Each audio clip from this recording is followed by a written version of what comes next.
So let's get this out the way. First of all, Aang was not in danger the whole entire time of Avatar: The Last Airbender. Hey, I'm Mars, and earlier I made an argument that Korra had it pretty rough. Homeboy thinks Aang had it more rough, so we're gonna make this comparison. Now, we're talking about all three books for Aang, and we're talking about how much danger he's in all three books. Book one, sure, you got it. He is actively being pursued all of book one. From the minute that we get into like Boy in the Iceberg / Avatar Returns at the beginning, he is being constantly chased throughout like season one. Even times where I personally thought we were having more of a rest, it's really more towards the end when we get to like the Northern Water Tribe. And once we get there, we're pretty safe until the siege. Now, where I see people might want to argue is when we get into book two. Because I feel like as we're traveling throughout the Earth Kingdom, we're much safer. Yes, we do have confrontations with Azula, but it's not like we're going into every single town trying to either hide that we have the Avatar or trying to make sure that like we're not exposing who we are.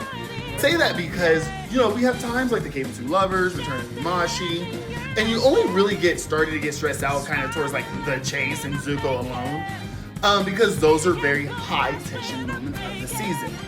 But honestly, the gang is pretty safe between book two. They're not actively being hunted down and murdered by the whole world, just Azula's crazy self.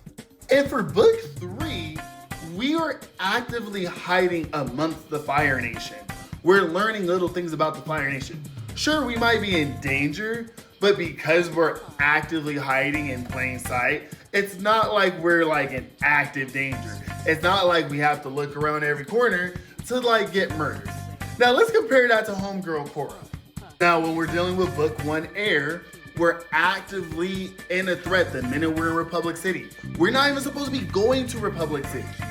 When Korra is in Republic City, she is actively always in trouble. Just like Aang is in his first book.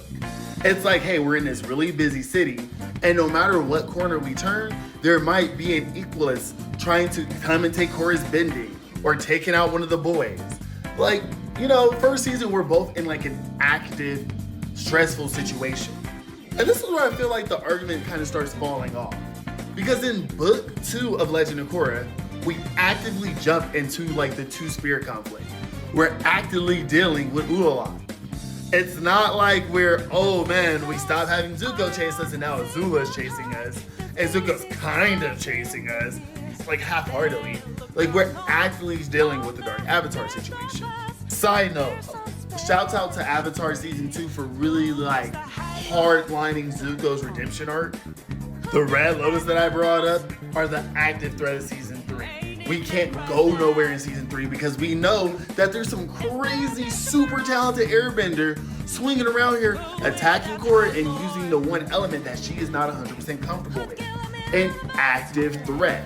Sure, we might have for like book 3 had to deal with, you know, Shuba, like Booby Boom Boom Man, and you know, there's other generals to deal with.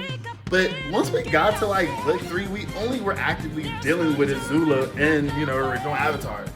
We have a gang of super crazy talented bending assassins to deal with the Legend of Korra Season 3. And then are we just gonna talk about how crazy all these metal benders were in Season 4? How Korra was actively dealing with metal poisoning in her body in Season 4? Don't come at me about little girl. We can talk about all her decisions through these seasons. We can talk about if we would make the same decisions. But don't come at an old girl about how she went through in her 4 seasons. In her like 5-6 years of being an Avatar. Aang's little 6-month lunch, the mess.